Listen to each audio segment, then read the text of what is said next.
The poison was tasteless. The choice was impossible. And the man she was supposed to murder was standing in the doorway, watching her cry. Scarlett pressed her trembling face against the silk shirts hanging in Choi Ye-jun's walk-in closet. The expensive fabric smelling of cedar and tobacco and money she'd never touch in 3 lifetimes, desperately trying to muffle the sobs that kept tearing through her chest like broken glass cutting from the inside out.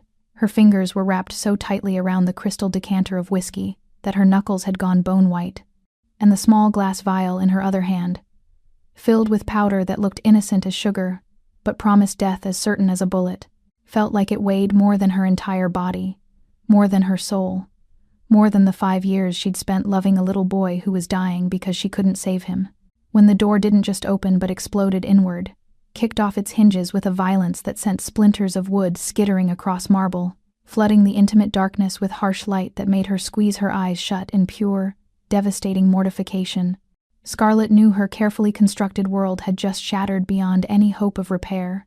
Standing there in the doorway, filling the entire frame with his 6'3" presence that always made the air feel thinner and more dangerous, was Choi Ye-jun himself, the Viper, the most feared Mafia boss on the entire West Coast, the man whose coffee she prepared every morning at exactly 7:15 in bone china cups she hand-washed because he didn't trust the dishwasher, the man whose cold, obsidian eyes could make grown men weep and beg and confess to sins they hadn't even committed yet, standing there shirtless with dragon tattoos scaling up his neck and across his chest, the Geom crest marking him as someone who'd been born into violence and had made it into art. Fresh blood was splattered across his knuckles from whatever brutal business he'd just finished, and he held a gun in one hand and his phone in the other, his expression shifting from lethal alertness to something she'd never seen cross his devastatingly dangerous face before. Genuine, unfiltered concern. For 8 months, Scarlett had maintained the perfect facade of the efficient, invisible Maid. The woman who never flinched when blood-stained men walked through the penthouse doors tracking violence across floors she'd have to clean, who never asked questions about the briefcases full of cash or the hushed conversations in Korean about territories and shipments and people who needed to disappear, who kept her eyes down and her hands steady even when her boss's dangerous world crashed against the walls of their shared space like violent waves against fragile glass. She had been so careful, so meticulously professional, cleaning his chaotic empire with microfiber cloths and unscented cleaning products, keeping her inappropriate awareness of him buried so deep beneath layers of professionalism and survival instinct that she sometimes almost convinced herself it didn't exist at all. But now, everything was crumbling around her like a house of cards in a hurricane, and the one person she never wanted to see her broken was staring at her with an intensity that made her already racing heart threaten to burst right through her ribcage because she wasn't just caught crying. She was caught with poison in her hands and murder in her heart, standing in his closet like the traitor they'd forced her to become. "Scarlett," he said, and the way her name rolled off his tongue in that deep, commanding voice that usually barked orders about eliminating problems and handling situations made something inside her chest crack even wider, because there was a gentleness there she'd never heard before, a softness that seemed impossible coming from a man who reportedly once killed 3 rivals with his bare hands in a warehouse downtown, never breaking a sweat, never showing mercy. He stepped into the closet, which suddenly felt impossibly small, his broad shoulders and muscular frame taking up all the oxygen, and she watched through blurred vision as he tucked his gun into the holster at his hip with practiced ease before reaching out with one large, calloused hand to tilt her chin up with surprising tenderness, forcing her to meet those storm-dark eyes that seemed to see straight through every defense she'd ever built, every lie she'd ever told, every desperate prayer she'd whispered into the darkness. "Who made you cry?" he asked, his voice dropping to something soft and deadly. And then, with the casual certainty of a man who solved problems with permanent efficiency, he added, "And how would you like their body disposed of?" The question should have terrified her, should have reminded her exactly what kind of man she worked for, what kind of darkness lived behind those expensive, tailored suits and that calculating gaze that missed nothing, ever. But instead, something warm and desperate unfurled in her stomach, because for the first time in her entire life, someone was offering to shoulder her burdens, to eliminate her problems with the kind of permanent efficiency that only a man like Choi Ye-jun could provide. A man who commanded an empire built on fear and loyalty and blood. She opened her mouth to lie, to brush it off as nothing, to maintain the professional distance that had kept her employed and alive for these past 8 months. But the words died in her throat when she saw the way his jaw clenched, the way his free hand curled into a fist at his side, as if he was physically restraining himself from hunting down whoever had caused her tears, from painting the city red until she smiled again. But then, his eyes, those black, bottomless eyes that missed nothing, dropped to her hands, to the crystal decanter, to the vial of white powder clutched in her shaking fingers like a confession she couldn't take back.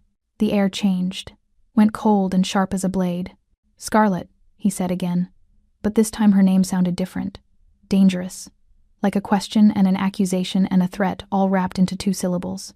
She couldn't breathe, couldn't move, couldn't do anything but watch as Choi Ye-jun, the Viper, the man who'd shown her more respect in 8 months than anyone had in her entire life, reached down and gently, so impossibly gently, took the vial from her trembling hand.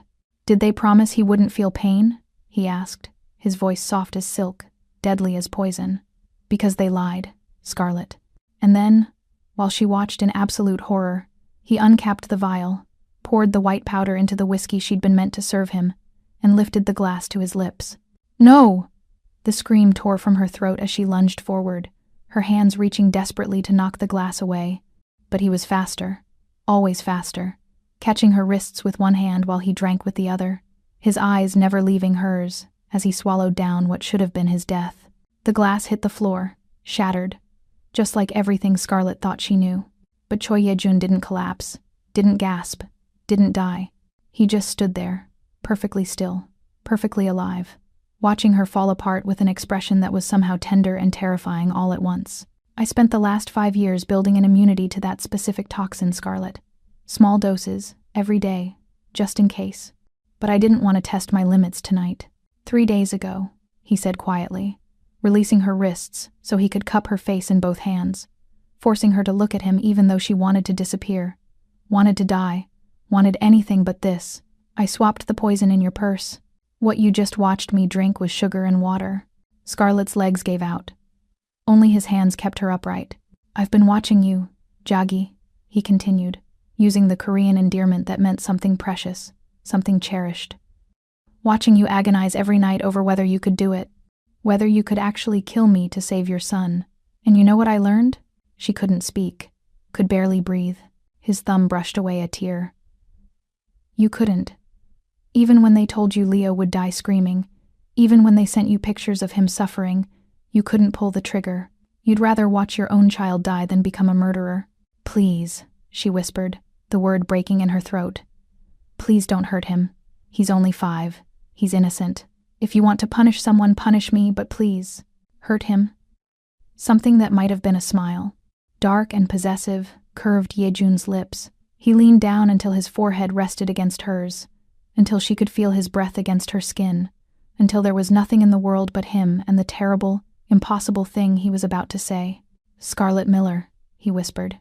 "You tried to kill me and failed. Do you know what that means in my world?" She shook her head, tears streaming freely now. "It means you owe me a life." His hands tightened on her face, not painfully, but possessively, like he was claiming something that had always belonged to him. "Your life, Leo's life. Everything you are and everything you love now belongs to me." Her heart stopped, shattered, reformed into something new and terrifying. "We're going to get your son back," he said, his voice dropping to a deadly promise that sent shivers racing down her spine. "And then, Scarlet, you and I are going to burn the entire Red Lotus Syndicate to the ground, together."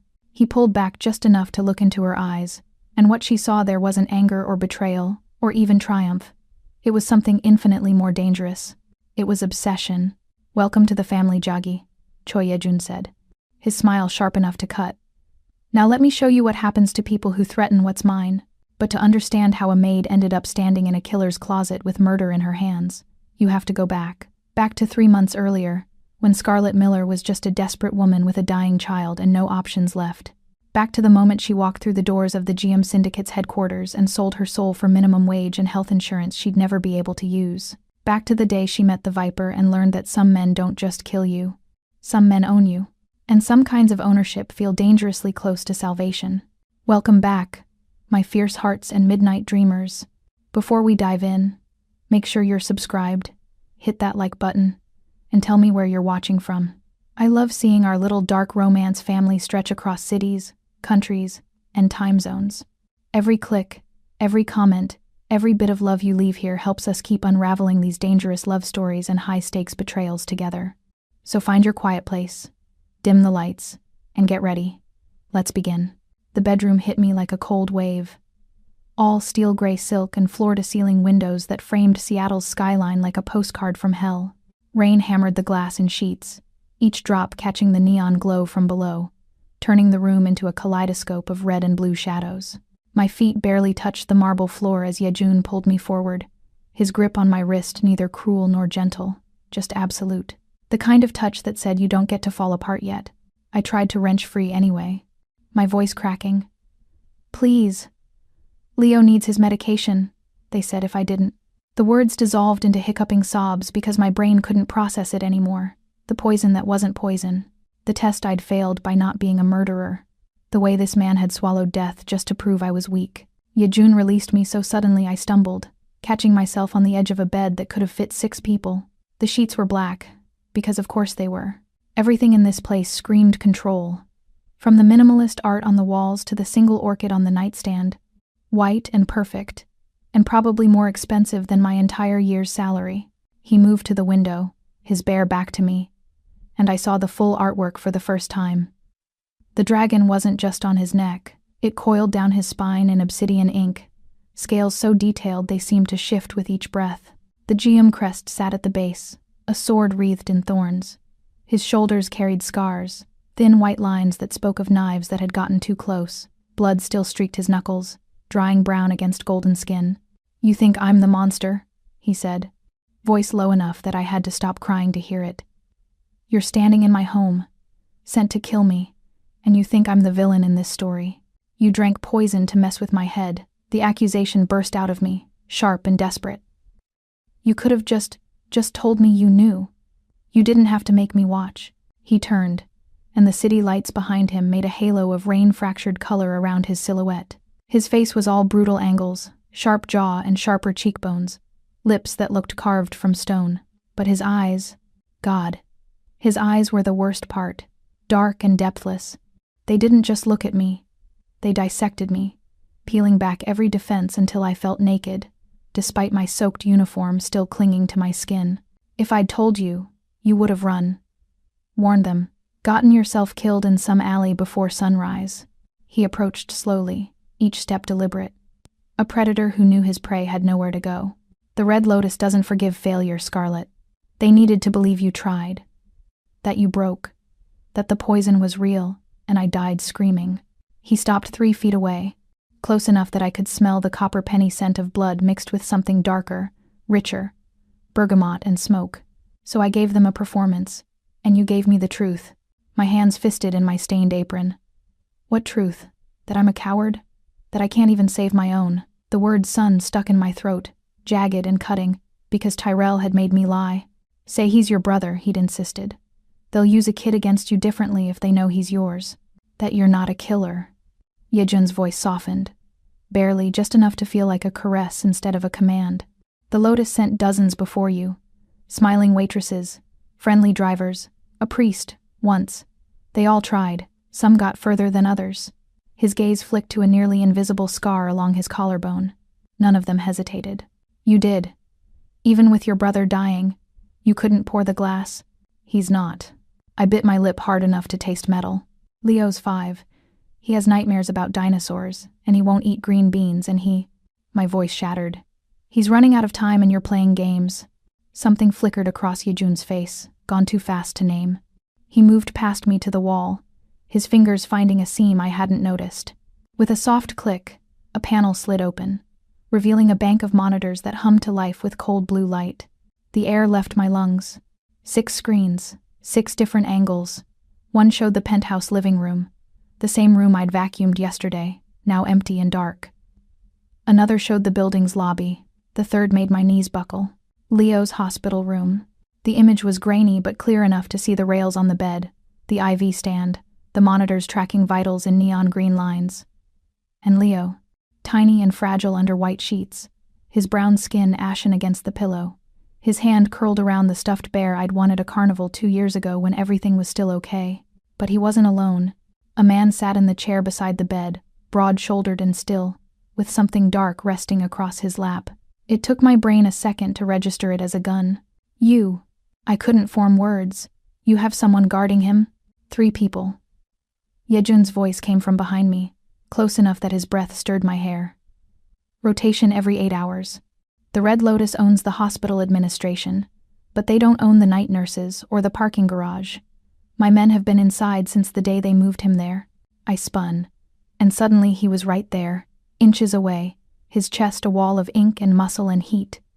Why? You don't know us. Leo's nothing to you. I'm just the woman who cleans my floors?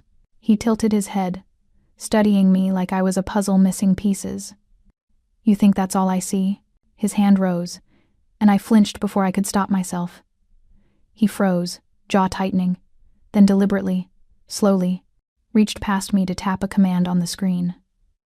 A new window opened. A file directory, with my name at the top. Scarlett Rose Miller, 26. Daughter of Janet Miller, deceased from cervical cancer when you were 19. No father listed on any document. Dropped out of Seattle University junior year to work 3 jobs. Certified nursing assistant, but your license lapsed 6 months ago when you couldn't afford the renewal. His finger scrolled, almost lazy. You applied to the temp agency 4 weeks ago. They placed you here in 72 hours. Fastest hire on record. My stomach turned to ice. You bought the agency. I own 6 of them. Cleaning services make excellent fronts. He glanced at me, something almost like amusement tugging at the corner of his mouth. The Lotus thinks they're clever, embedding you in my home. They don't realize I let them. I bought your contract the day it was filed. Every move you've made, every phone call, every tear you've cried in my closet. I've been watching. The violation of it hit like a slap. You sick. Careful. The word cracked like a whip, and suddenly his hand was around my throat, not squeezing, just there. A reminder of how easily he could, his thumb pressed against my racing pulse, feeling the proof of my terror. You came into my home to murder me. I had every right to put a bullet in you the moment you crossed the threshold.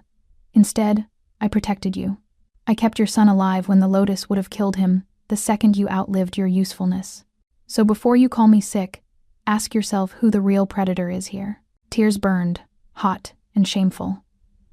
Then why? If you knew, why let it get this far? His thumb stroked once, feather-light, over my hammering heartbeat.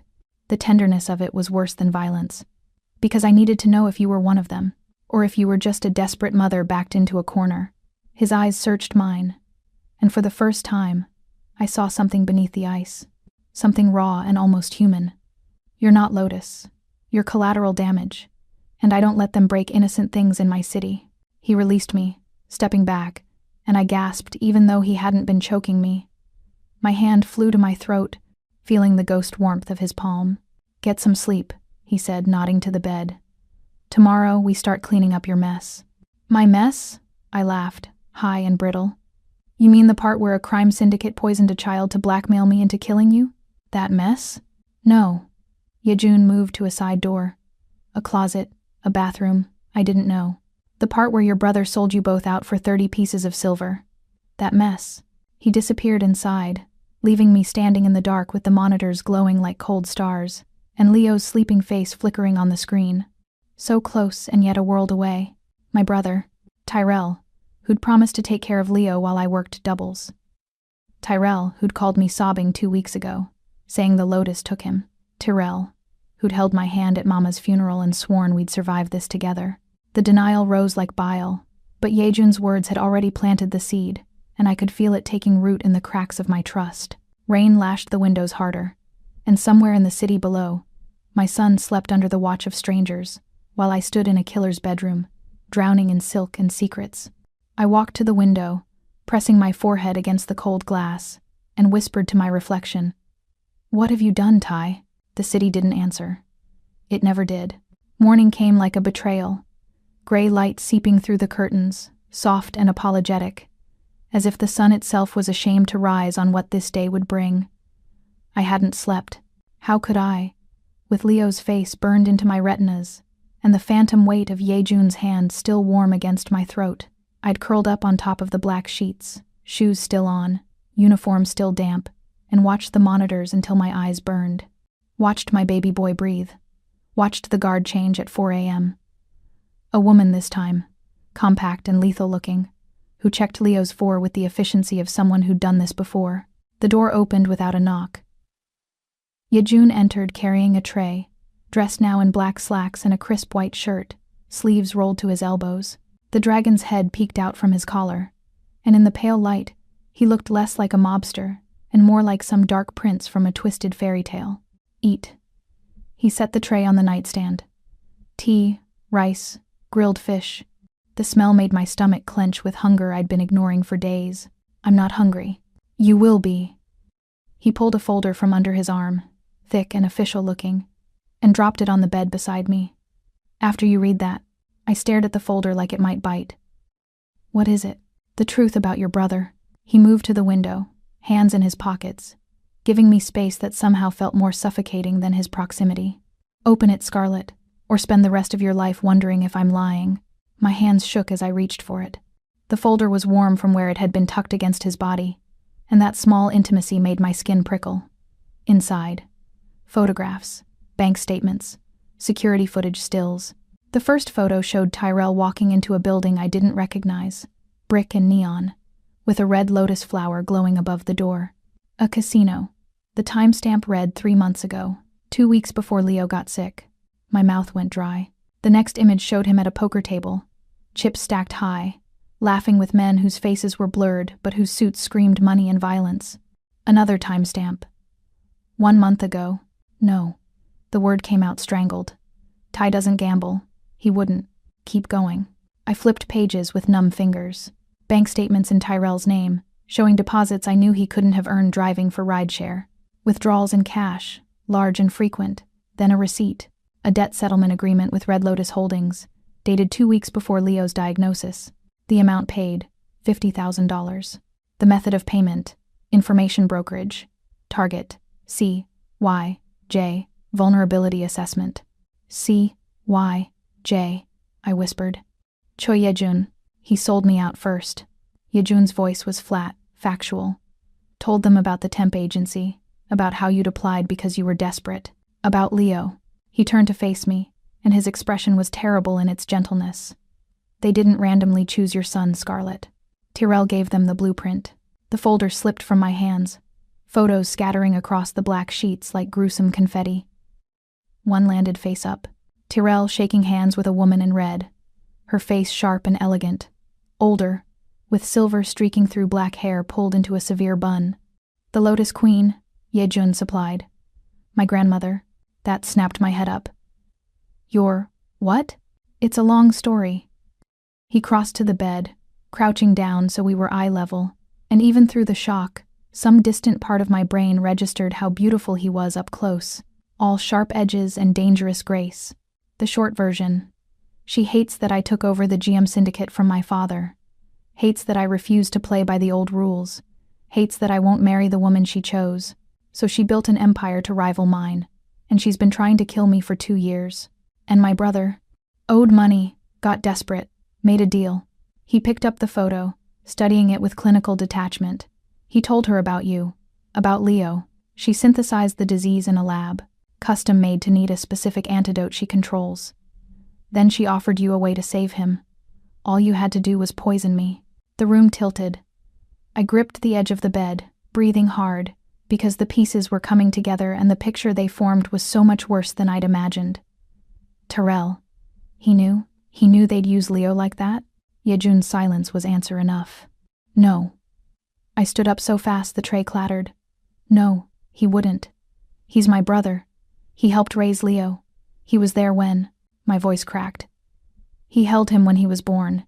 He cried. He needed money more than he needed a conscience. Yejun rose, and suddenly he was too close, his presence filling the space between us. I'm sorry. I know you want him to be better than this. But men like him don't change, Scarlet. They just get better at lying. You don't know him. I know his type. His hand came up. And this time I didn't flinch when he cupped my face, tilting it up so I had to meet his eyes. I've killed dozens of them. Small-time hustlers who think they can play in the big leagues, who convince themselves that selling out family is just survival, who tell themselves it's not their fault right up until the moment someone puts a bullet in their head for being a liability. Tears spilled over, hot and angry. So what? You want me to hate him? Want me to thank you for showing me this? I want you to survive. His thumb brushed my cheekbone, wiping away moisture with a tenderness that made my chest ache. Because the Lotus won't stop with Leo. Once you failed to kill me, you became a loose end. And Tyrell? He's already spending the second half of his payout. He won't save you if they come for you next. He's still my family. No. Yejun's grip tightened, just enough to make me focus. He was your family. Past tense. The moment he traded your son's life for poker chips, he severed that tie. You just haven't accepted it yet. I wanted to scream at him. Wanted to claw that certainty out of his eyes. But the photos were right there, scattered across the bed like evidence at a crime scene, and I couldn't unsee them. Couldn't unfeel the cold truth settling into my bones. Why do you care? I choked out. What am I to you? Why go through all this just to... The door burst open. A man strode in. Tall, lean, with silver-streaked hair, and a suit too expensive for anyone who wasn't either a CEO or a criminal. He stopped short when he saw us. Yejun's hand still cradling my face, me with tears streaming and photos everywhere. Hyung, the man said in Korean, then switched to English. We have a problem. Yejun didn't move. I'm busy, Min, the Lotus called. They want proof of death by noon, or they start cutting pieces off the kid. Min's gaze flicked to me, something like pity in his dark eyes. They know the poison failed. The world dropped away. Yejun's hand fell from my face, and when he turned to Min, the gentle man who'd wiped my tears was gone. In his place stood something cold and lethal. A switch flipped so fast I almost didn't catch the transition. How? One word, but it carried the weight of a death sentence. Min grimaced. Someone talked. We're tracking it down, but find them. Bring them to the basement. Yejun's voice was ice, alive. And the woman? For a heartbeat, I thought he meant me, and my lungs seized. But Yejun shook his head. Tell the Lotus I'll meet. Neutral ground. I'll bring proof of cooperation. Min nodded and vanished as quickly as he'd come. I grabbed Yejun's arm, desperation making me bold. Proof of cooperation? What does that mean? You can't. I can, and I will. He pulled away, moving to a dresser and yanking out a black shirt. You wanted to know why I care? Here's your answer. He stripped off the white shirt. No hesitation, no modesty, and I saw the full expanse of his back, the dragon in daylight, the scars that crisscrossed his ribs. Because I'm tired of watching her destroy people just to get to me. Because Leo is a child, and children don't deserve to pay for adult sins. And because you... He turned, shrugging into the black shirt but leaving it unbuttoned, his chest bare and marked with more ink, more history. You remind me what I used to fight for before I became this. Became what? A monster who stopped apologizing for it. He closed the distance between us in 2 strides. And suddenly his hands were in my hair, tilting my head back, his face inches from mine. But monsters protect their own, Scarlet. And whether you like it or not, you're mine now. Leo is mine. And anyone who tries to take what's mine ends up in the ground. His breath was warm against my lips, smelling of mint and danger, and I hated how my body responded. Pulse jumping, skin flushing, something low in my belly tightening with want I had no right to feel. I need you to trust me, he murmured. And it wasn't a command. It was a plea. For the next few hours, I need you to believe I won't let him die. I don't even know you. Yes, you do. His forehead touched mine, and the intimacy of it stole my breath. You know I swallowed poison to prove a point. You know I've had guards on your son since before you walked into my home. You know I could have killed you a dozen times and didn't. That's more than trust, Scarlet. That's faith. Faith in a killer. Faith in a killer who's never lied to you. He pulled back, and the loss of his warmth felt like a wound. Get dressed. There's clothes in the closet. We leave in 20 minutes. Where? To make a deal with the devil. He buttoned his shirt, fingers swift and practiced. And you're coming with me so she knows exactly what she's losing. The car was black, sleek, and smelled like leather and gun oil. I sat in the back beside Yejun, wearing clothes that fit too well, black slacks, a silk blouse the color of deep wine, shoes that looked like they belonged in a glass case, not on actual pavement. He'd handed them to me without explanation, and I'd been too numb to argue. Min drove, silent and efficient, navigating Seattle's streets like he knew every shortcut, every blind spot. Rain hammered the roof, turning the world outside into a watercolor blur. Yejun hadn't spoken since we left the penthouse. He sat with one arm stretched across the back of the seat, not touching me, but close enough that I felt the heat of him, the coiled tension that suggested he could explode into violence at any second. "Why your grandmother?" I asked finally, because the silence was suffocating. Of all people, why her? He didn't look at me, just watched the city slide past. "Because she believes blood is destiny, that the GM syndicate should stay in the family, following the old ways, protection rackets, human trafficking, the kind of business that makes you rich but hollows you out." His jaw tightened. "When my father died, I took over. I was 23. She wanted me to marry her best friend's daughter, consolidate power, keep everything traditional. I refused. Why? Because I met someone." His voice dropped, and for the first time, I heard something vulnerable beneath the steel. A girl who thought I could be more than my last name, who made me want to burn the old empire down and build something cleaner, something I wouldn't be ashamed of. My heart clenched. What happened to her? My grandmother had her killed. Flat, factual, devastating. Made it look like a rival gang. By the time I found out the truth, it was too late. So I did what I should have done from the start. I exiled her, took everything she built and dismantled it. She retaliated by forming the Red Lotus. Been at war ever since. "I'm sorry." He finally looked at me, and his eyes were full of ghosts. "Don't be. It taught me that mercy is a luxury I can't afford. That the only way to protect what you love is to be more ruthless than your enemies." His hand moved, fingers brushing my cheek so lightly I might have imagined it. "But you make me want to try again, to believe there's still something in me worth saving." "I'm not her," I whispered. "I can't fix you. I don't want you to." His thumb traced my lower lip, and my breath hitched. "I just want you to survive long enough to see what we could be." The car stopped. I blinked, realizing we'd pulled up to a building I recognized, sleek and modern, glass and steel, with a lobby full of people in suits. A hospital. "Why are we?" "Because the Lotus wants proof you're cooperating," Yejun said, already out of the car. He opened my door, offering his hand. "And because it's time you understood what you are to me." I took his hand because I had no choice, and let him lead me inside, past security who nodded at him like he owned the place. He probably did. Into an elevator that climbed to the 10th floor. My pulse hammered in my ears, drowning out the soft jazz playing overhead. The elevator opened onto a medical wing. Sterile and white, smelling of antiseptic and fear. Yejun pulled me down a hallway, past rooms with closed doors, until we reached one guarded by a woman in scrubs who was definitely armed. She stepped aside without a word.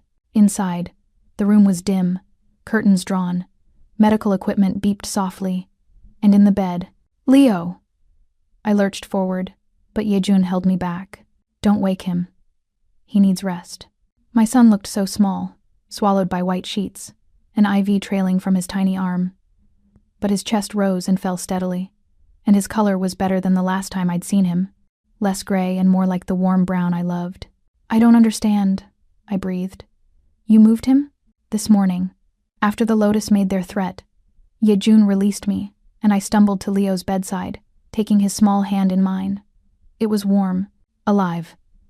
"This facility is mine. Fully staffed, fully secure. They'd need an army to get through the door." Tears blurred my vision. I pressed Leo's hand to my lips, breathing in the little boy smell of him, apple juice and sleep and safety. "Why?" I looked up at Yejun, who stood at the foot of the bed, watching us with an expression I couldn't read. "You still haven't told me why you're doing this." He was quiet for a long moment, then moved around the bed to where I knelt. He crouched down, putting us eye level again, and pulled something from his pocket, a vial of blood. Dark red, almost black, with a medical label I couldn't read from this angle. 6 months ago, I started getting sick," he said quietly. "Headaches. Bleeding that wouldn't stop. The doctors ran tests. Genetic disorder. Inherited from my father's side. Fatal within a year without treatment." He held up the vial. The cure requires a bone marrow transplant from someone with a very specific genetic marker. 1 in 10 million odds. I had my people searching databases, registries, running DNA on anyone who came within 50 feet of me. My stomach dropped. No. Your nursing assistant application had your blood work attached. Required for TB screening. He smiled, but it was sad, almost apologetic. You matched. Perfectly. The only person in the entire Pacific Northwest with the antibodies I need. The room spun. So this whole thing. The job. The closet. Keeping Leo alive. It's because you need me for parts? It started that way, he admitted, and I appreciated that he didn't try to lie. I was going to have you harvested. Clean extraction. You'd wake up with some money and a gap in your memory. But then I watched you. He reached out, tucking a curl behind my ear. Watched you sing to yourself while you worked. Watched you cry in my bathroom when you thought no one could hear. Clutching your phone with Leo's picture. Watched you be kind to my housekeeper. Slip her extra money when you thought I wouldn't notice. His voice roughened. And I realized I didn't want to take from you. I wanted to give you everything. That's insane. Probably. He set the vial down, taking my free hand. But I'm a dying man obsessed with a woman who was supposed to be my cure and became my reason to live instead. Insanity is relative. I should have been terrified. Should have grabbed Leo and run, but his hand was warm around mine, and his eyes held something raw and desperate, and I'd spent so long being the strong one, the one who held everything together, that the idea of someone else carrying that weight, even someone as dangerous as him, felt like oxygen after drowning. What do you need from me? I asked. Nothing yet. The procedure isn't urgent for another few months. He stood, pulling me up with him. Right now, I need you to help me keep Leo alive. And to do that, we need to convince my grandmother that you're not a threat, that you're just a pawn who failed. How? By giving her what she wants. He checked his watch. In 2 hours, we meet her at a neutral location. You're going to walk in wearing that outfit, holding my arm, and show her exactly how thoroughly I've claimed you. Heat rushed through me. Shame and anger and something darker, something that remembered the weight of his hand on my throat and wanted it back. I'm not your property. No, he agreed. But she doesn't know that, and if she thinks you are, if she believes you're just another acquisition, she might leave you alive. He leaned in, his lips brushing my ear. Play the role, Scarlett. Be my beautiful, broken maid who fell for her captor. Let her think she's won by making you a victim, and when her guard is down, we'll take everything from her. And if I refuse? His hand slid to my waist, firm and possessive. Then Leo grows up without a mother, and I die slowly in a hospital bed, and my grandmother wins. Is that what you want? I want my son safe. Then trust me one more time. He pulled back, studying my face. After today, if you want to leave, if you want to take Leo and disappear, I'll let you go. I'll give you enough money to start over anywhere in the world. But please, Scarlett, give me today. Help me end this. I looked down at Leo, sleeping peacefully, oblivious to the monsters negotiating over his life. Then back at Yejun, who'd somehow become the only thing standing between my son and death. One day, I whispered. His smile was terrible and beautiful. One day, the tea house sat in the heart of the International District, nestled between a dumpling shop and a store selling jade jewelry. From the outside, it looked harmless. Red lanterns swaying in the rain, delicate calligraphy on the sign, steam fogging the windows. Inside it was a study in contrasts. Dark wood and silk screens, traditional low tables, but with men stationed at every exit wearing suits that barely concealed their weapons. Yejun's hand rested on the small of my back as we entered, proprietary and deliberate. I'd fixed my makeup in the car, red lips, dark eyes, the armor of a woman who belonged on a powerful man's arm. The silk blouse clung to my curves, and I'd left my hair down, wild curls framing my face. I looked nothing like a maid, and that was the point. The matron who greeted us was ancient, her face a roadmap of wrinkles, but her eyes were sharp as glass. She bowed, murmuring in Korean, and led us to a private room in the back. The room was beautiful. Paper screens painted with cherry blossoms, a table set with porcelain teacups, cushions for kneeling, and at the head of the table sat a woman who could only be the Lotus Queen. She was smaller than I'd imagined, bird-boned and elegant, her silver-streaked hair coiled into a perfect bun. She wore a crimson hanbok, traditional and expensive, and her hands were folded in her lap like she was posing for a portrait. But her face, God, her face was Yejun's in feminine form, all sharp cheekbones and cruel beauty. "Grandson," she said in English, her accent crisp and British tinged. "You've brought a pet." Yejun's hand tightened on my back. A warning or a comfort? I couldn't tell. "Grandmother, you asked for proof of cooperation. Here she is." The old woman's gaze slid to me, and I felt dissected. The poisoner who couldn't poison. How disappointing. She gestured to the cushions. "Sit. Let's discuss your failure properly." We sat. Me beside Yejun, close enough that our thighs touched. He poured tea with practiced grace, handing me a cup that I held but didn't drink. Across the table, 2 men flanked the Lotus Queen, both young and brutal looking. "You killed my best operative," the Queen said, sipping her tea. "The one who recruited this girl." "Tyrell Miller is alive," Yejun replied calmly. "For now. Though after seeing his bank statements, I'm considering whether he's worth the bullets." My breath caught. He knew where Tyrell was. The Queen smiled. "The brother who sold her out. Poetic, isn't it? Family is always the sharpest knife." Her eyes found mine. "Tell me, girl, how does it feel knowing your own blood traded you for poker chips?" "It feels," I said, keeping my voice steady, "like I chose the wrong side. But I'm a fast learner." "Are you?" She set down her cup. "Then you understand your son lives only because my grandson finds you amusing. The moment he tires of you, the boy's treatment stops. So I suggest you make yourself very, very useful." Rage burned in my chest, but I swallowed it down. Played the role. I leaned into Yejun, letting my hand rest on his thigh. "I understand perfectly." The Queen's smile sharpened. "How sweet. He's made you a whore." Yejun moved so fast I barely saw it. 1 second he was sitting, the next he had a knife pressed to the throat of the guard on the Queen's right, the blade dimpling skin, a bead of blood welling dark. "Careful, grandmother," he said softly. "Insult her again, and I'll paint your walls with his blood." The room froze. The second guard reached for his gun, but the Queen raised a hand, stopping him. "Still so dramatic," she murmured, but there was calculation in her eyes now. A reassessment. "Fine. The girl is off limits, but you came here to negotiate, not posture. What do you want?" Yejun released the guard, who stumbled back, clutching his throat. He sat down again, pulling me close, his arm around my shoulders. 2 weeks. Give Leo 2 weeks without interference. In exchange, I'll give you a location, one of the warehouses you've been hunting. Full inventory. Not good enough. I want the university lab. The one with the research you stole. No. Then the boy. 3 fingers. The words dropped like stones. I twisted to look at Yejun, but his face was carved from ice. The Queen leaned back, her expression unreadable. 3 fingers? You're negotiating with body parts now? Yours or mine, grandmother? Choose. The air crystallized. I felt the weight of every eye in the room, the guards tensing, hands moving toward weapons.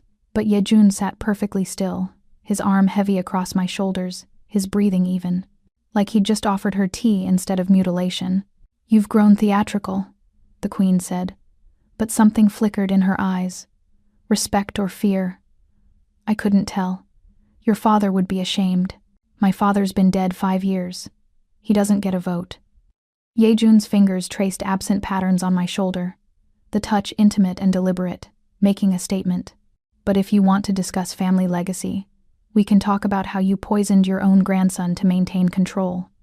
How very traditional of you." The Queen's cup hit the table with a sharp crack. "Careful, boy. I'm done being careful." He pulled me closer, and I felt the coiled violence in his body, a predator deciding whether to strike or play. "Here's the new deal. You leave Leo alone, completely. No more manufactured diseases, no more threats. In exchange, I give you Tyrell Miller, the brother who sold them both out. You can do whatever you want with him. He's already spent half your money on bad bets and worse women." My breath stopped.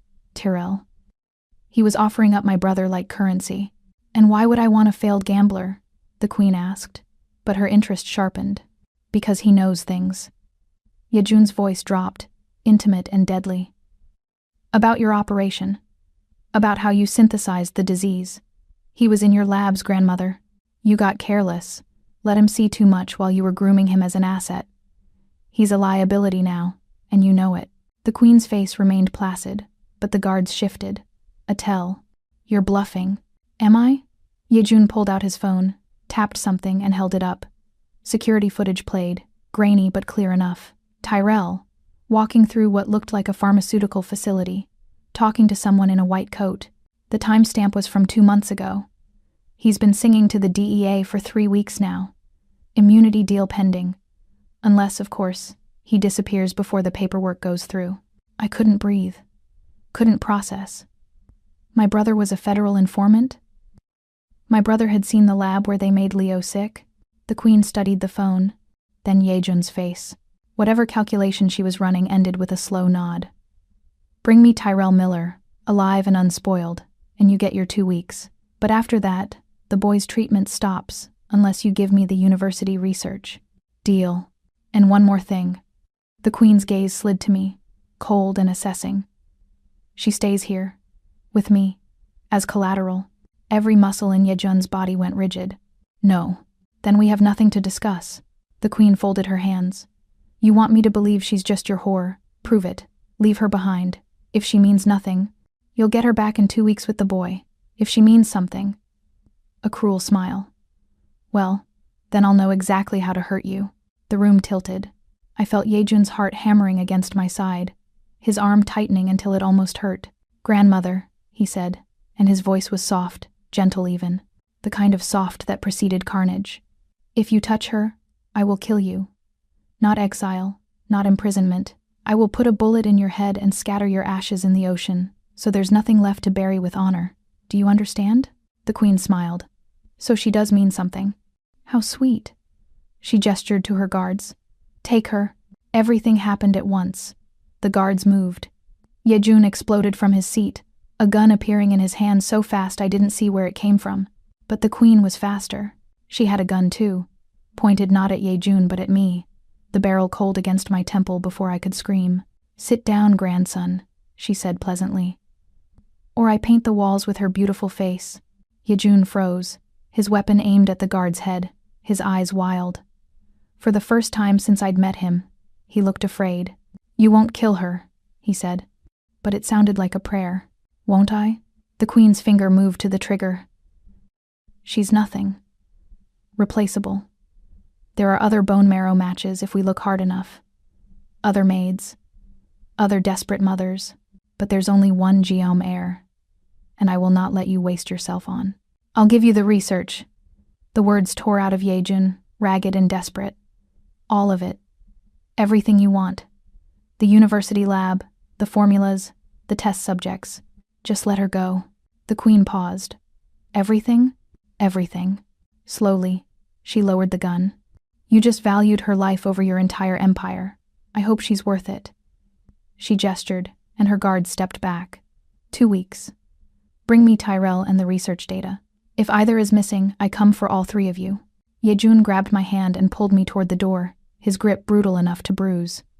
We made it to the hallway, to the rain-soaked street, to the car. Min was already there, engine running. We dove inside and the tires screamed as we peeled away from the curb. "Hyung, what the hell?"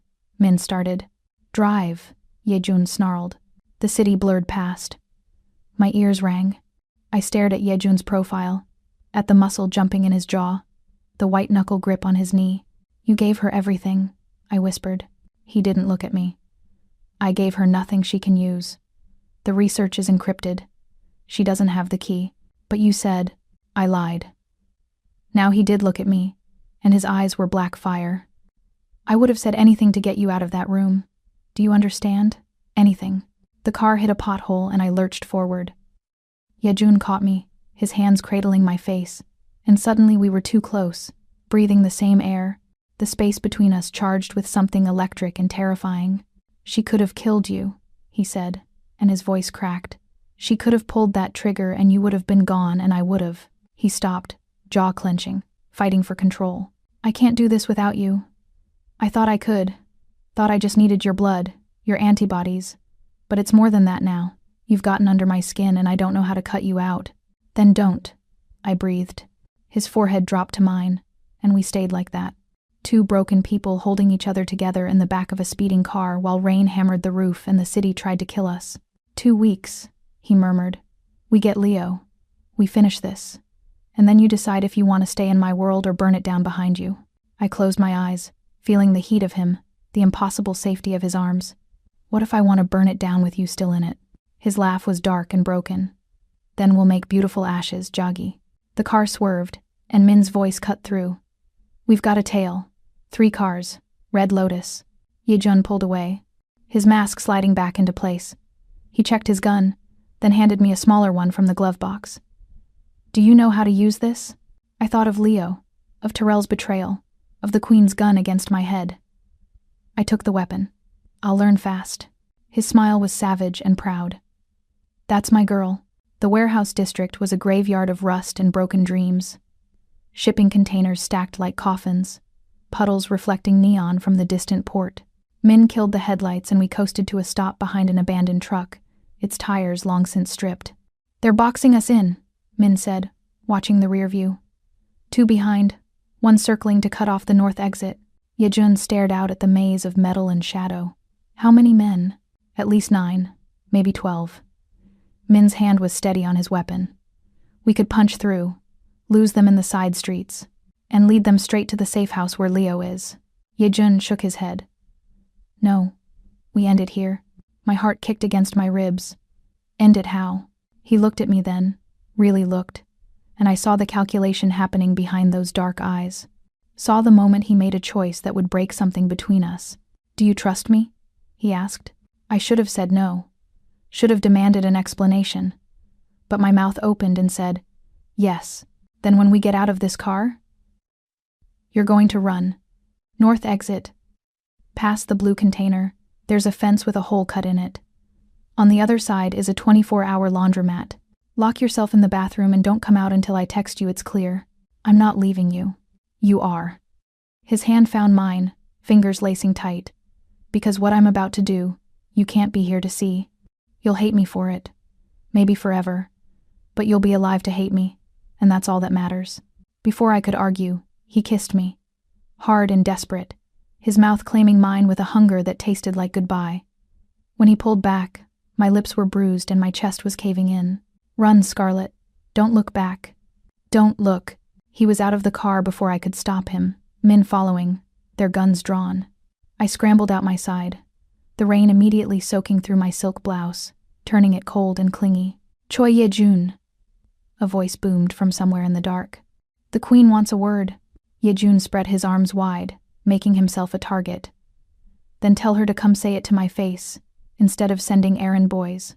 Figures emerged from behind containers. Too many, all armed. Red Lotus tattoos visible even in the dim light. One of them, taller than the rest with a scar bisecting his face, stepped forward. She says you broke protocol, threatened her life. Scar's smile was all teeth. Can't let that slide, Viper. I didn't threaten. Yejun's voice carried across the space, steady and cold. I promised. There's a difference. Scar laughed. Big words for a dead man. He gestured, and his crew fanned out, circling. Drop the guns. Maybe we make it quick. Yejun looked back at me one last time. Run. And then he dropped his gun. The clatter of metal on concrete echoed. Min stared at him like he'd lost his mind. Hyung, put it down, Yejun ordered. Min hesitated, then obeyed. The Red Lotus men moved in, weapons trained. Scar approached, cocky now, thinking he'd won. On your knees. Yejun knelt, hands behind his head, compliant, beaten. It was wrong. Everything in my body screamed it was wrong. Take the girl too, Scar said, gesturing toward me. The Queen wants her breathing, but everything else is negotiable. 2 men broke off, heading my direction. Yejun's head snapped up. Scarlet, run! I ran. The sound of gunfire exploded behind me. Rapid, close, deafening. I didn't stop, didn't look, just sprinted toward the blue container with my heart trying to punch through my sternum. Behind me, men shouted. More gunfire. A scream cut short. I found the fence, found the hole, and threw myself through, metal scraping my arms. The laundromat was there, glowing fluorescent and empty. I crashed through the door and locked it, then stumbled to the bathroom and locked that too. Silence. Just my ragged breathing and the hum of washers. Then my phone buzzed. Unknown number. I almost didn't answer, but something made me. Scarlett Miller? A woman's voice, calm and professional. Who is this? Seattle PD. We have a situation at the warehouse district. Multiple gunshot victims. One of them is asking for you. The world dropped away. Is he alive? Ma'am. I need you to stay on the line. I hung up and ran. The warehouse was a war zone. Police lights strobed red and blue, casting everything in hellish color. Ambulances, body bags, crime scene tape. I ducked under it, running toward the cluster of EMTs. Ma'am, you can't. An officer grabbed my arm. That's my... I didn't know what to call Yejun. Employer? Captor? The man I was falling in love with despite every reason not to? Please. The officer's expression softened. He led me to an ambulance. Yejun sat on the back bumper, shirtless, blood everywhere. An EMT was wrapping his ribs, and I counted 3. No, 4. Bullet wounds. 1 in his shoulder, 2 in his side, 1 that had grazed his neck, leaving a red smile below his jaw. But he was alive, breathing. And when he saw me, his face crumpled with something that looked like relief and regret twisted together. You weren't supposed to come back, he said hoarsely. I pushed past the EMT and grabbed his face, needing to feel the heat of him, the reality. You got shot. 4 times. Vest caught 2. The others missed anything important. He winced as the EMT tightened a bandage. Min had an ankle piece they didn't check for. He got 3 of them the second I moved. I got the rest. The rest? I looked around, counting bodies being loaded into vans. 7, 8. You killed 8 men? They shot first. His eyes were hollow, haunted. I told you to run so you wouldn't see this, so you wouldn't know what I'm capable of. I saw it then. The fear beneath the blood. He thought I'd look at him differently now. Thought I'd see a monster instead of a man. I kissed him. Right there with police and EMTs watching, with his blood on my hands and rain washing it away. I kissed him until he made a sound low in his throat and pulled me closer despite his wounds. When I pulled back, I pressed my forehead to his. I already knew what you were. I chose you anyway. His hands shook as they cupped my face. Why? Because you chose me first. I brushed my thumb over his split lip. Because you gave up your empire for 2 more weeks with my son. Because you're the monster who makes me feel safe. The EMT cleared his throat. Sir, you need a hospital. No hospitals. Yejun stood, swaying slightly. Scarlett, call the car. We're going to the safe house. You're bleeding. I'll bleed there. He grabbed my hand, his grip weak but determined. We don't have time. The police will want statements, and I can't give them any without exposing Leo. We move now. I made the call. Min pulled up 5 minutes later in a different car, and we loaded Yejun into the back. I climbed in after him, and he immediately collapsed against me, his head on my lap. 2 weeks, he murmured as Min drove. We're down to 13 days. I stroked his hair, feeling the fever already building beneath his skin. Then we'd better make them count. The safe house was a warehouse converted into something almost beautiful. Exposed brick, high ceilings, and a medical bay that looked like it belonged in a private clinic. Yejun's people had set it up weeks ago, anticipating exactly this kind of disaster. A doctor was waiting, older Korean woman with steady hands and no questions. She took one look at Yejun and started barking orders. They laid him on a steel table under surgical lights. I stood back, arms wrapped around myself, watching as she cut away the bloody bandages. The bullets had done more damage than he'd admitted. Torn muscle, fractured ribs. One had lodged near his spine. Too close. We have bigger problems, Min said, his voice grave. While we were pinned down at the warehouse, a second Lotus team hit the secure clinic. They took the boy. My knees buckled. Leo? They have him. Yejun rasped from the table, gripping my hand until his knuckles turned white. And we are going to burn them down for it, I promise. Do it here. She sighed but nodded. Then you. She pointed at me. Scrub in. I need an extra pair of hands. 20 minutes later, I was wearing surgical gloves and holding a retractor while the doctor dug a bullet out of Yejun's shoulder. He'd refused anesthesia, said he needed to stay alert. So I watched him breathe through the pain, jaw locked, tendons standing out in his neck. "Talk to me," he said suddenly, eyes finding mine across the table. "Tell me about Leo. Something happy." My throat tightened. "He loves dinosaurs. Has every plastic one they make. Lines them up by period. Triassic, Jurassic, Cretaceous. Smart kid. Terrifying kid." A watery laugh escaped. "Last Christmas, he made me watch a documentary about the asteroid impact. He cried because the dinosaurs didn't know it was coming." Yejun's hand found mine, squeezing despite the pain. "We'll make sure he knows this one's coming. We'll give him time to run." The doctor extracted the bullet with a wet sound that made my stomach turn. She dropped it in a metal pan, then started suturing. "Why did you drop your gun?" I asked quietly. "Back at the warehouse. You let them think they'd won. Because 9 against 2 are bad odds. But 9 who think they've won, who get cocky and cluster together." His lips quirked. "Those odds I can work with." They stopped watching their angles, stopped covering each other. And when I grabbed the first one's weapon, they all froze for half a second. Half a second is all I needed. You could have died, but I didn't. He pulled me closer, until my face was inches from his. "And neither did you. That's a win in my world." The doctor finished and stepped back. No strenuous activity for 2 weeks. Plenty of fluids. These pills for infection. She handed me a bottle. "He's lucky. Stupid, but lucky." After she left, I helped Yejun to a bed in the corner. Real mattress, clean sheets. He collapsed onto it with a groan, and I curled up beside him, careful of his bandages. "Scarlet?" "Yeah? When this is over." He trailed off, staring at the ceiling. "What do you want?" "Really want?" I thought about it. About the penthouse and the closet and the poison. About Leo's smile and Tyrell's betrayal. About Yejun's blood on my hands and his kiss in the rain.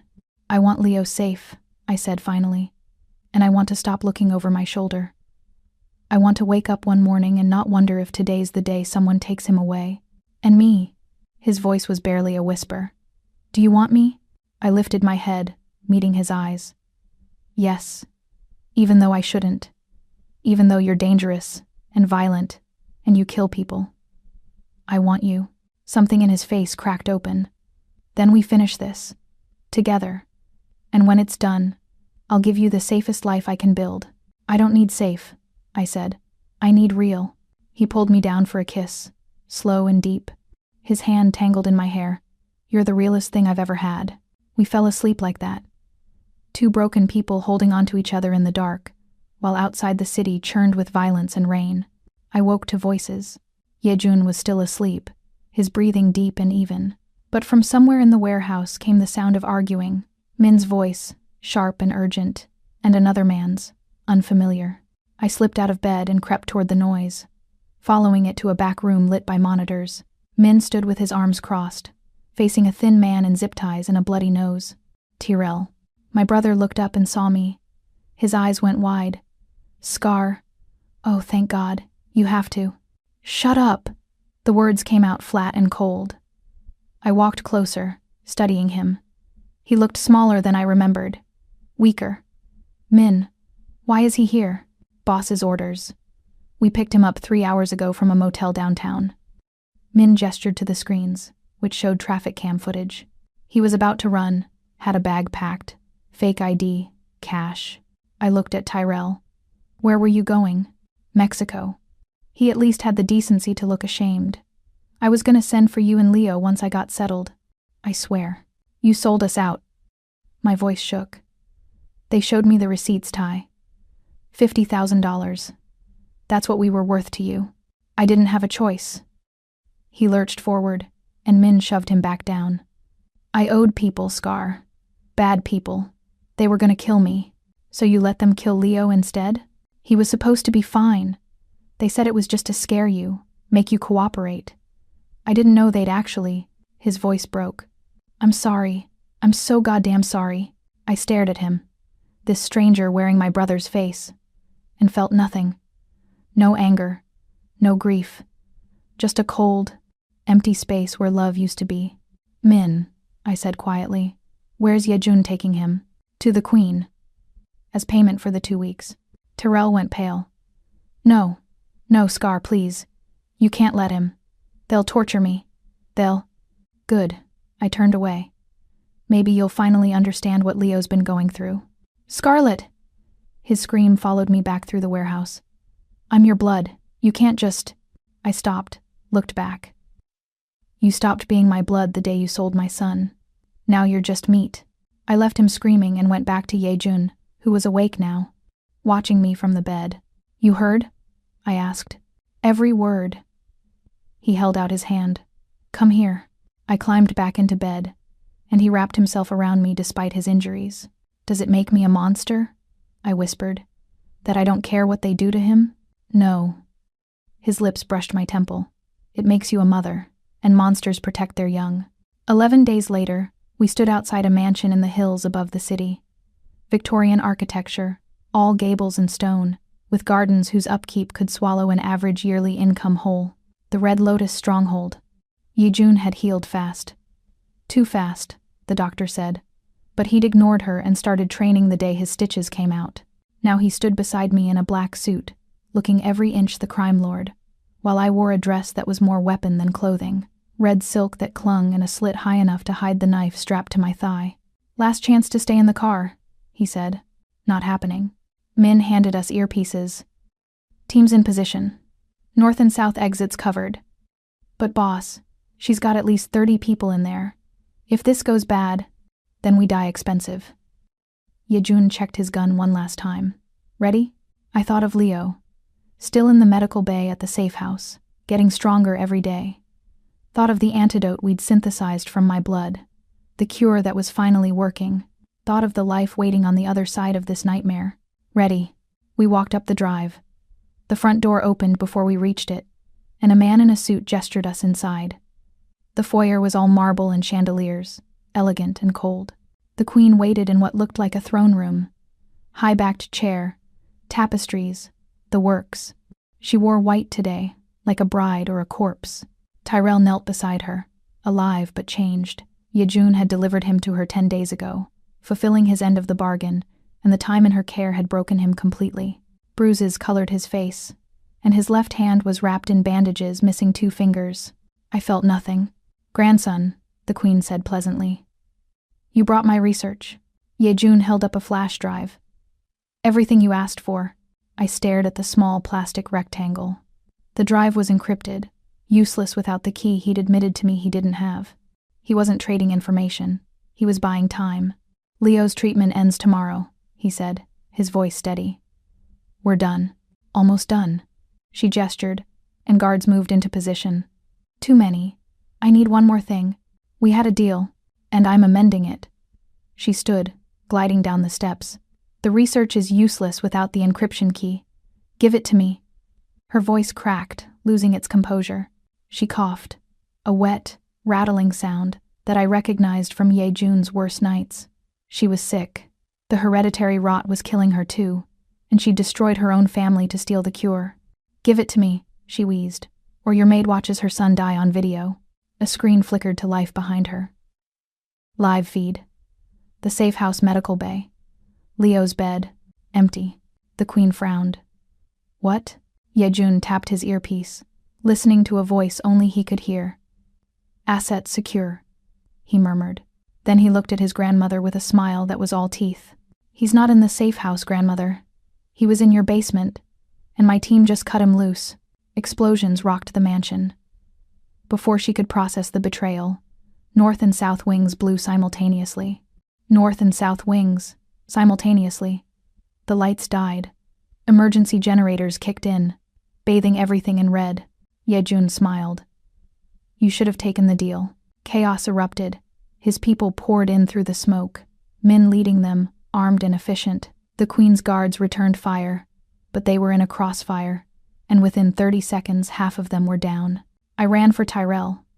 Not to save him, to get past him, to the hallway beyond where I knew Leo had to be, because Yejun wouldn't have blown the mansion, unless Leo was already out. Scarlet. Tyrell grabbed my ankle, his grip desperate and wet with sweat. Help me, please. I didn't hesitate. I drew the knife from my thigh holster, the blade flashing red in the emergency lights. and slashed down. Not to kill, but to sever his hold on me. He screamed and recoiled, clutching his hand. I stepped over him and kept running. The hallway was stone and shadow. I found a stairwell, took it down, until I hit a basement level that reeked of chemicals and fear. Doors lined both sides. I tried them one by one until I found it, a laboratory. And in the center, in a makeshift hospital bed, was Leo. "Mama?" His voice was small and scared, but he was awake. Alert. Alive. "Baby!" I ran to him, gathering him up, checking for injuries. "Are you okay? Did they hurt you?" A mean lady came, but the doctor lady stopped her. He clung to me. "I want to go home." "We are. Right now." I lifted him. He was so light, still too light, and turned to find the Queen standing in the doorway. She had a gun. Of course she did. "Put him down," she said calmly. I held Leo tighter. "No, I wasn't asking." She aimed at his head. "Put him down." Time slowed. I saw the trajectory, saw my son's trusting eyes, saw the Queen's finger tighten on the trigger, and I threw myself forward. The gunshot was deafening in the enclosed space. Pain exploded across my ribs, white hot and absolute. I hit the floor hard, Leo rolling away from me, screaming. The Queen advanced. "Stubborn girl. You could have just..." Yejun appeared behind her like a ghost. He didn't say a word, just wrapped his arm around her throat and squeezed. She clawed at him, but he was relentless, dragging her backward. "Min!" he shouted. "Get them out." Min scooped up Leo and grabbed my arm, hauling me to my feet despite the blood pouring from my side. We stumbled back through the hallway, up the stairs, into the chaos of the foyer. Bodies everywhere. Smoke. Fire spreading from the wings. The car was waiting. Min shoved us into the back and floored it. Through the rear window, I watched the mansion burn, and somewhere inside, Yejun was still fighting. "He'll make it," Min said, seeing my face. "He always does." I held Leo and prayed he was right. 3 months later, I stood in the penthouse closet that had once been my prison and was now something else entirely. The silk shirts were gone. In their place, a crib, a rocking chair, shelves full of dinosaurs. The walls had been painted a soft blue, and someone, Yejun, I suspected, had hung glow in the dark stars on the ceiling. Leo's room. His nursery. "Mama, look!" Leo ran in holding a triceratops.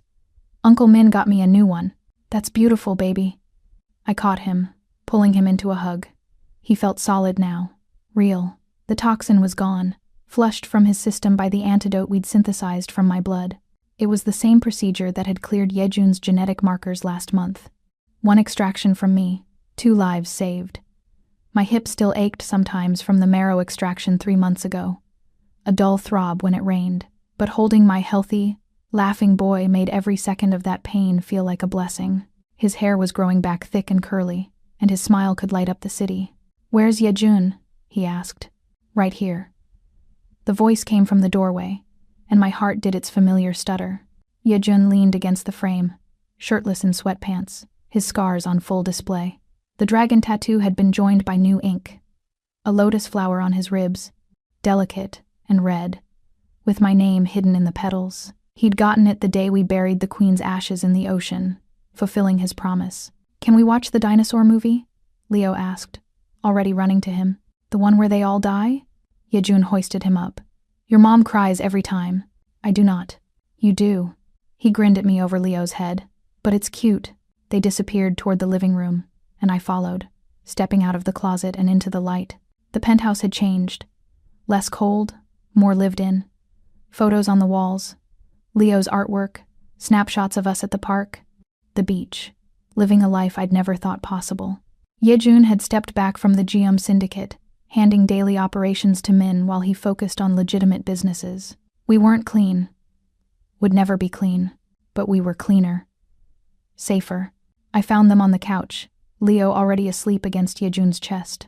The movie played on mute, and Yejun just sat there, one hand on Leo's back, staring at him like he was something precious. "He called you his uncle," I said softly, settling beside them. "Better than calling me the scary man." Yejun's thumb traced circles on Leo's spine. "Is that okay? That he sees me that way?" "No," I watched his face fall. I want him to call you something else. What? I took his free hand, lacing our fingers. I was thinking, Dad. The world stopped. Yejun stared at me, his eyes going glassy. Scarlett, you've earned it. Every night reading to him. Every morning making his favorite breakfast. Every dinosaur documentary you pretended to enjoy. You're already his father in every way that matters. A tear slid down his cheek.